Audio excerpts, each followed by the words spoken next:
साथियों नमस्कार, मैं अभिषेक आपका करियर कैंपस के पॉकेट वीडियो सीरीज में स्वागत करता हूं।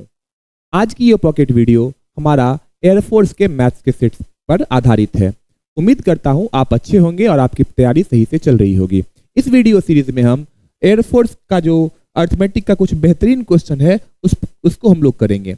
और इस सीरीज में जो हमारा पहला क्वेश्चन है वो हमारे पास ये है कि एक व्यक्ति ने 20 दर्जन पेंसिल 4 की दर से ₹5 में खरीदी और उन्हें 5 की दर से 8 में बेच दिया। उसका लाभ प्रतिशत क्या है? ऐसा क्वेश्चन आपके पास जब भी आए हम इसे क्रॉस मल्टीप्लिकेशन मेथड से आसानी से कर सकते हैं। और आप देखें तो इस क्वेश्चन में हमारे पास ये दिया गया है कि एक व्यक्ति ने 20 दर्जन पेंसिल खरीदी, तो जितना उसने खरीदा होगा उतना ही बेचेगा भी। अगर उसने 20 दर्जन पेंसिल खरीदा है और 20 दर्जन ही पेंसिल बेचा है, तो हम क्या करते हैं, इस क्वेश्चन को जो आसानी से बनाने का मेथड है, हम ये करते हैं कि हम एक साइड रुपया लिखते हैं और दूसरी साइड कितनी वस्तुएं वो लिखते हैं। पहले यहां पे रुपया लिखेंगे और यहां पे वस्तु लिखेंगे। तो उस व्यक्ति ने ₹5 में 5 रुपए में कितनी वस्तुएं खरीदी थी? 4 वस्तुएं खरीदी थी। और जब उसके बेचने की बारी आई तो उसने क्या किया, 5 की दर से 8 रुपए में, मतलब 8 रुपए में उसने कितनी वस्तुएं बेच दी? 5 वस्तुएं बेच दी। ठीक है, तो हम क्या करें, सबसे पहली बात तो यहां पे हम लोग क्रॉस मल्टीप्लिकेशन मेथड का यूज करेंगे। क्रॉस मल्टीप्लिकेशन मेथड में आप इसको इसके साथ गुना करें और आप इसको इसके साथ गुना करें। जो पहले आप गुना करेंगे सीपी, जो हमारा सीपी हो जाएगा 5 गुना 5 25, और जो हमारा एसपी हो जाएगा वो हो जाएगा 8 चौके 32। जो हमारा सीपी है वो है 25 और जो हमारा एसपी है वो है 32। हमने यूज किया इसमें क्रॉस मल्टीप्लिकेशन मेथड। तो अगर आप देखें उस सामान को मैंने 25 में खरीदा, 32 में बेचा, तो जो हमारा प्रॉफिट हो जाएगा कितने रुपए का हो जाएगा? 7 रुपए का हो जाएगा।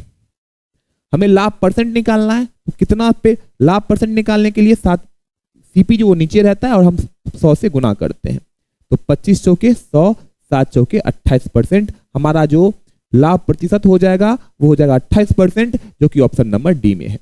आप इस क्वेश्चन को इस तरीके से आसानी से कर सकते हैं। तो कंसेप्ट ये है कि अगर कोई एक व्यक्ति कुछ रुपए में कुछ वस्तुएं खरीदे और सारी वस्तुओं को बेचे, तो सबसे पहले हम क्या करेंगे, रुपए एक साइड रुपया लिखेंगे और एक साइड वस्तु लिखेंगे।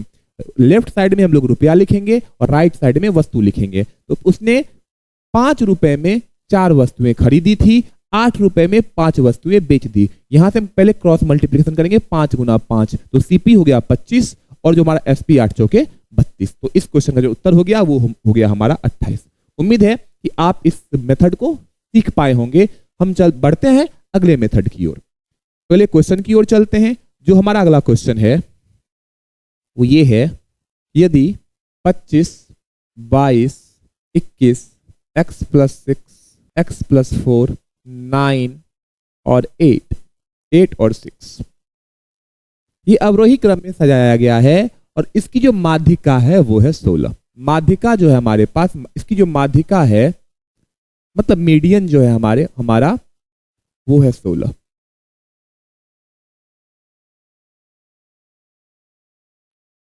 मीडियन हमारा जो होता है वो है 16। तो अगर आप देखें किसी भी एक सीरीज का जो मीडियन होता है वो उसका मिडिल टर्म होता है। और मिडिल टर्म का अगर हम बात करें, मिडिल टर्म का मतलब ये कि अगर यहाँ पे कितने संख्याएं 1 2 3 4 5 6 7 8, यहाँ पे टोटल टर्म्स हैं वो है 8। अगर टोटल टर्म्स और 8 जो है वो एक सम संख्या है, सम है, इवन है। और अगर ये इवन है तो इवन, अगर हमारा टर्म्स इवन हो तो जो मीडियन होता है, मीडियन बराबर होता है,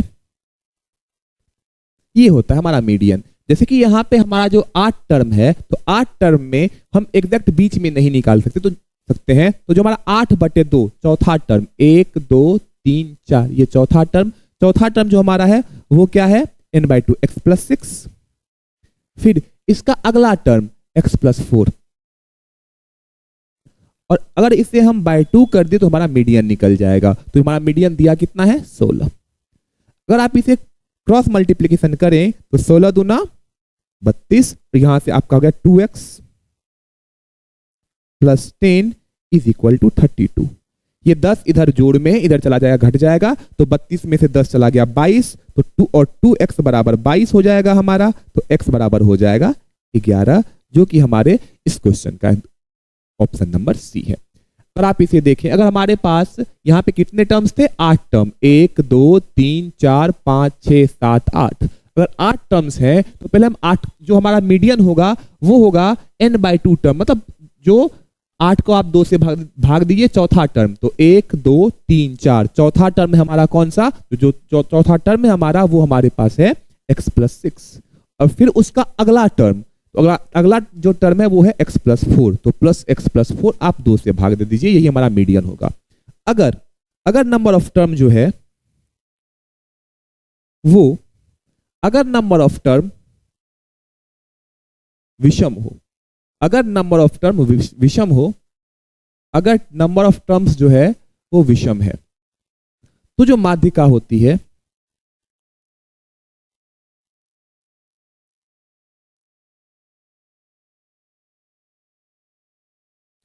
ये उसके बराबर होती है, ये इसके बराबर। अगर नंबर ऑफ टर्म विषम हो, अगर odd number of term, suppose that कि हमारे पास 9 नंबर ऑफ टर्म्स हो, उसकी जो माध्यिका होगी, आप 9 में 1 जोड़ दीजिए 10, 10/2 5, जो पांचवा टर्म होगा वही उसकी माध्यिका होगी। तो ये एक कंसेप्ट है जिसे आप देख सकते हैं, इससे भी पूछा जा सकता है क्वेश्चन। बढ़ते हैं हम लोग अगले क्वेश्चन की ओर। जो हमारा अगला क्वेश्चन है वो ये है, the highest common factor of, यहां पे 4x² - 9, 2x² + x - 6 और 2x³ - 3x² - 2x + 3, इस क्वेश्चन का हमें निकालना है HCF। तो HCF का मतलब होता है जो चारों में, जो इसमें भी हो, जिसका एक गुणनखंड इसमें भी मौजूद हो, इसमें भी हो और इसमें भी हो, चारों में मौजूद हो, वही इसका HCF होगा। और आप गौर से देखें तो 4x² - 9, 4x² - 9, अगर इसको आप सॉल्व करें तो ये जो है ये 2x का होल स्क्वायर माइनस 3 का होल स्क्वायर है, 2x का होल स्क्वायर माइनस 3 का होल स्क्वायर। तो ये क्या a² - b² नहीं है, और a² - b² जो होता है ये बराबर होता है a + b × a - b। तो इसको अगर आप लिख सकते हैं 2x + 3 × 2x - 3, 2x + 3 × 2x - 3।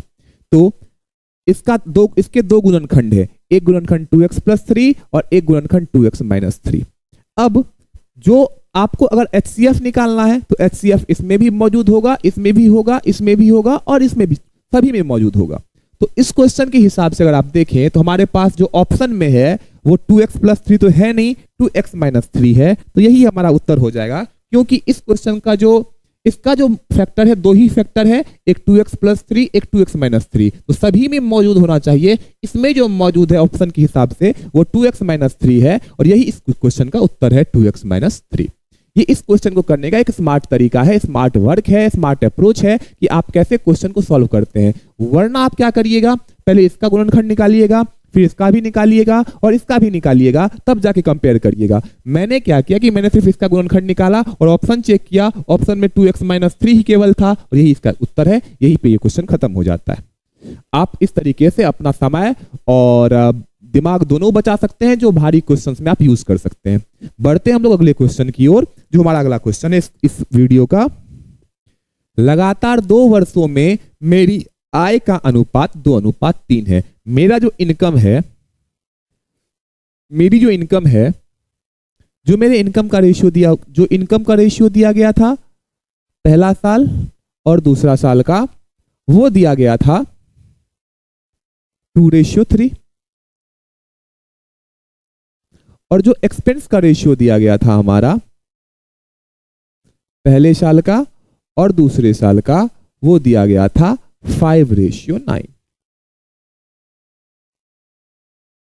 और हमसे पूछा गया है, कहा गया है कि यदि दूसरे वर्ष में मेरी आय 45,000 रुपया है, दूसरे वर्ष में मेरी आय कितनी है 45,000, तो दूसरा वर्ष तो ये है, इसमें मेरी आय कितनी दी हुई है 45,000। अगर इसमें मेरी आय 45,000 है तो 3 का कितना गुना 45,000 है, तो सर आप बोलिएगा ये जो है वो 15,000 गुना है, तो ये भी 15,000 गुना हो जाएगा, यही तो रेशियो का नियम कहता है। तो मेरी जो पहले वर्ष की आय होगी वो हो जाएगी 15 दुना 30,000 रुपए। जो पहले वर्ष की आय है वो 30,000 रुपए और जो दूसरे वर्ष की आय थी वो थी 45,000 रुपए। तो मेरा जो कुल इनकम हो गया, टोटल इनकम दोनों वर्ष का, वो कितना हो गया, तो टोटल इनकम हो गया हमारा 75,000 रुपया। अब आते हैं हम खर्च की ओर। तो पहले वर्ष में मेरा व्यय कितना है 25, पहले वर्ष में इसका वैल्यू कितना दिया हुआ है हमारा 25,000, और इसका वैल्यू 25,000 दिया हुआ है, तो कितना गुना हो रहा है ये 5,000 गुना हो रहा है, तो ये भी 5,000 गुना हो जाएगा, तो 9 पंचे 45,000। पहले वर्ष का जो खर्च 25,000 और दूसरे वर्ष का खर्च 45,000, तो टोटल जो मेरा खर्च हो जाएगा वो हमारा हो जाएगा 45 और 25 70,000। तो जो बचत हो जाएगा दोनों वर्ष का वो हो जाएगा 75,000 में से 70,000 चला गया, बच गया 5,000, और यही मेरे दोनों वर्ष की बचत है। क्योंकि हमसे जो पूछा गया था वो क्या पूछा गया था, 2 वर्षों के लिए बचत।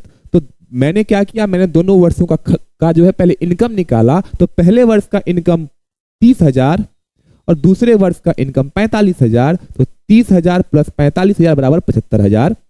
दूसरे वर्ष का इनकम, पहले वर्ष का जो मेरा खर्च था वो था 25,000, दूसरे वर्ष का 45,000, तो 45 25 70,000 मेरा दोनों वर्ष का खर्च है। तो जो बचत हो गया वो हो गया 5,000। तो ये हमारा क्वेश्चन था। बढ़ते हम लोग अगले क्वेश्चन की ओर। जो हमारा अगला क्वेश्चन है ये एक सिंप्लीफिकेशन का क्वेश्चन है, और इससे रिलेटेड मैंने कॉन्सेप्ट जो है पहले वीडियो में आपको बता रखा है कि हम लोग क्या करेंगे, बॉड मास का यूज करेंगे। हम लोग जब भी करेंगे ऐसे सिंप्लीफिकेशन के क्वेश्चन में हम लोग बॉड मास का यूज करते हैं। बॉड मास, हम बॉड मास का यूज करेंगे। तो हम स्टार्ट करते हैं।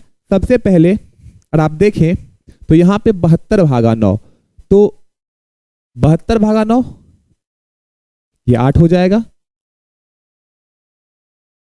प्लस 3 माइनस 6 माइनस, आप ब्रैकेट को सॉल्व कर लें। तो ब्रैकेट में 3 2 5 प्लस, फिर पहले ऑफ का क्रिया 5 अतिया 15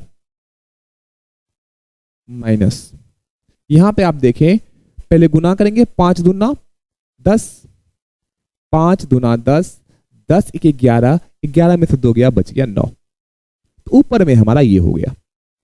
अब नीचे में बात करें, हर में बात करें तो 8/4 2 प्लस 2 माइनस, यहां पे पहले गुना या पहले आप भाग कर लीजिए, 8/2 4 6 चौके 24, फिर यहां पे प्लस, यहां पे 7 चौके 28 माइनस 2 दूना 4, तो 28 में 7 चौके 28 माइनस 2 दूना 4, तो 28 में से 4 गया, बच गया 24। आप सॉल्व करें तो ये प्लस का 24, ये माइनस का 24 खत्म। आप यहां पे देखें तो 8 3 11 6 5 11, ये प्लस में ये माइनस में खत्म हो गया। यहां पे बच गया 15 माइनस 9, तो 15 माइनस 9 हो गया 6/2 2 4, तो 6/4 बराबर 3/2, जो कि हमारा ऑप्शन नंबर सी है, और यही हमारे इस क्वेश्चन का उत्तर है। और आप देखें तो मैंने क्या किया, मैंने ये किया कि सबसे पहले 72/9 8 हो गया, प्लस 3 है, माइनस प्लस 3 माइनस 6, फिर माइनस 3 2 5, तो 5 प्लस, पहले आप फिर सीधे प्लस नहीं करेंगे, पहले ऑफ करेंगे, तो 5 दिया 15, और माइनस 5 दूना 10, 5 दूना 10, 10 1 11, 11 में से 2 गया, बच गया 9। फिर 8 भागा 4 2, 8 भागा 4 2, फिर माइनस, फिर यहाँ पे +2, फिर माइनस 8 भागा 2 4, 6 चौके 24 24, फिर प्लस ये 24, ये 24 कट गया, ये 2 2 4 यहाँ पे हमारा बच गया। बढ़ते हैं आगे हम लोग अगले क्वेश्चन की ओर। जो हमारा अगला क्वेश्चन है, ये हमारा पॉकेट वीडियो सीरीज जो कि हम आर्मी और डिफेंस के लिए है, उसका ये तीसरा क्वेश्चन था, ये तीसरा वीडियो था। उम्मीद करता हूं कि आपको ये वीडियो पसंद आई होगी। आप अपने कंसिस्टेंसी के साथ आगे बढ़ते रहें, अच्छे से पढ़ाई करते रहें और बने रहे करियर कैंपस के साथ। धन्यवाद।